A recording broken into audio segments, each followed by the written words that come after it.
৩৫ বছর পর মন্ত্রী পেল কান্দি। প্রথম জয়েই মন্ত্রী হলেন গার্গী দাস ঘোষ। কান্দিতে ইতিহাস যেন ফিরে এলো। চারবারের বিধায়ককে হারিয়ে প্রথমবার জিতেই মন্ত্রী হলেন বিজেপির গার্গী দাস ঘোষ। এবার যেন সেই ৩৯ বছরের আগের ঘটনার পুনরাবৃত্তি। ৩৫ বছর পর মন্ত্রী পেল কান্দি। শেষ ১৯৯১ সালে মন্ত্রী ছিলেন কান্দির সেই সময়ের বিধায়ক ওয়াহেদ রেজা। সোমবার প্রতিমন্ত্রী হিসেবে শপথ নিলেন কান্দির বিধায়ক গার্গী দাস ঘোষ। আমি ঈশ্বরের নামে শপথ করিতেছি যে বিধি দ্বারা স্থাপিত ভারতের সংবিধানের প্রতি আমি নিষ্ঠা ও আনুগত্য করিব।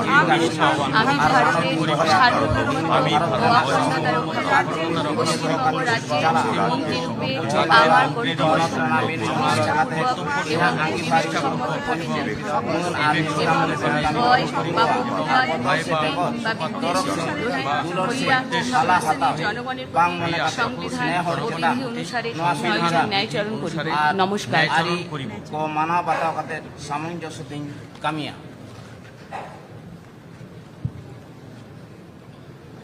আমি সুমনা সরকার পশ্চিমবঙ্গ রাজ্যের ঈশ্বরের নামে শপথ করিতেছি যে পশ্চিমবঙ্গ রাজ্যের মন্ত্রীরূপে যে বিষয় যাহা আমার বিবেচনার জন্য আনি করিবে বা আমি ত্যাগ করিব, তাহা ওই মন্ত্রীরূপে আমার কর্তব্য পালনে যথাযথ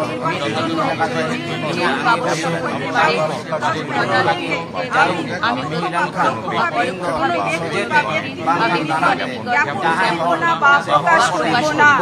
নমস্কার।